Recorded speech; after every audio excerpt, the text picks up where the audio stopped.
Hi everyone, Alistair Davies here. Welcome back to my YouTube channel. Today we're looking at a killer in the first move. So a lot of golfers tend to add loft in the first move, which then has a knock-on effect to the rest of the golf swing, which means they lose a lot of distance, but also creates a lot of flippiness through impact to try and get away with the added loft, to try and make the loft more natural and more normal through impact, or stronger.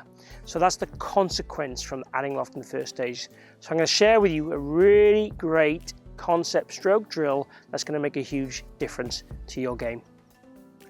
So if you're new to the channel, please follow and subscribe. I'd love to have you on board. I'd love to be able to help you with your golf as we go forward in the future. Keep watching if you're interested in learning how to change your golf right now.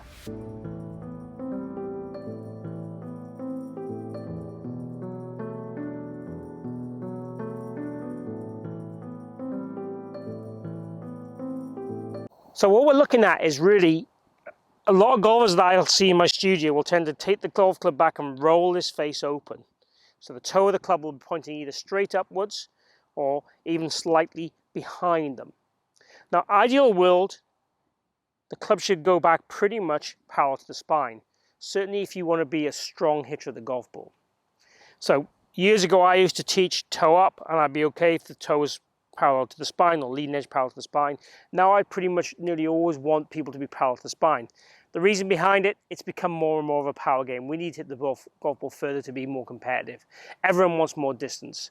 Back in the old days, a lot of golfers I used to teach used to hit the ball with hooks. I used to teach a lot of good players, so they used to hit the ball hooks, so having the toe up a bit more at this stage would basically get the face a bit more open, and they didn't need the power, so it wasn't such a crucial thing. So I would be okay in the past with either model. Now, pretty much for most golfers, I'd want it to be more parallel with the spine. Also, if we can keep the club face strong throughout the whole golf swing, it means we have to use our hands less through impact. So imagine if I came into the golf ball here with a toe two up here at this bit, or even behind me, to square that up, I'm going to have to rotate my hands and forearms quite aggressively to get that face to square up. If the face was more toe down, I can turn and hold the shaft this way to keep it square, which for me is far more consistent and reliable and creates a better biomechanical move with the body. However, if it's successful either way, I have no problem. There's definitely more than one way to play golf and to swing the golf club and to be successful. So I want to share with you just using a little simple gadget, self-made tennis ball with a hole cut in it so we can stick it onto the shaft. I've also got an arrow drawn on it for directional purposes to help us with the feels of this. So if we take this and put it on the kind of top half of the shaft with the arrow pointing in the target direction, what I want you to practice is basically getting into your setup position, taking the swing back and get the arrow to point towards the ground. If that arrow pointed straight away from us, so on a kind of more horizontal plane, if we look at it from here, that face would be a little bit too open in my eyes. And if it points up in the air, we're in real trouble. So I want you to feel that you would make some practice swings pointing that arrow towards the ground. Go to the top of the swing if you want to. As you come down, arrow towards the ground. The arrow then rotates towards target, and then points towards the ground as we go through. Now, because I haven't taped the ball onto the shaft, it will come off. Now, if you have an old club and you want to tape one to the shaft, that will work really, really well.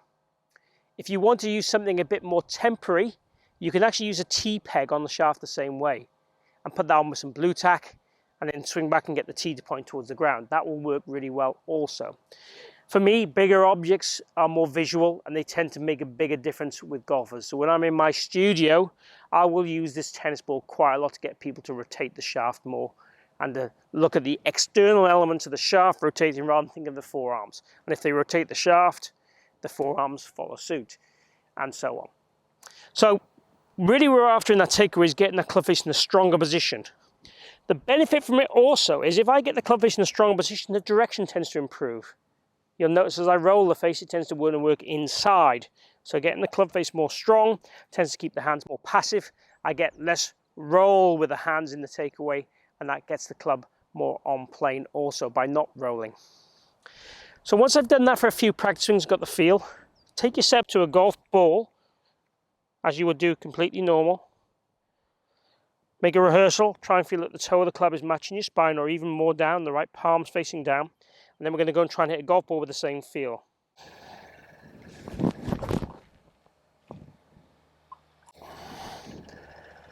Okay, so pretty happy with the shot, nice and straight down the middle of the fairway. I'm not into a green, so the object is obviously bigger, but it would have hit the green if I was going to a green, no problem at all.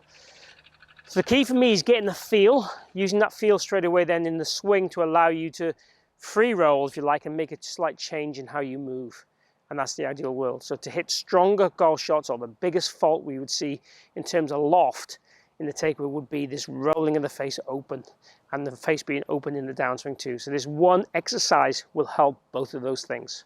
So there you have it. For me, the secret of hitting better iron shots, or for me, the secret of starting the swing more successfully in a stronger place, would be to get the feeling of that club face being more organized, and using the tennis ball for me gives you the visuals to match up the feels to allow you to do it on your own with ease.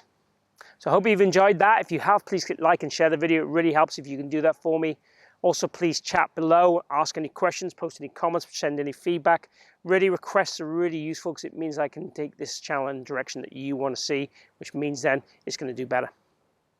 So lastly, thank you for joining me here today.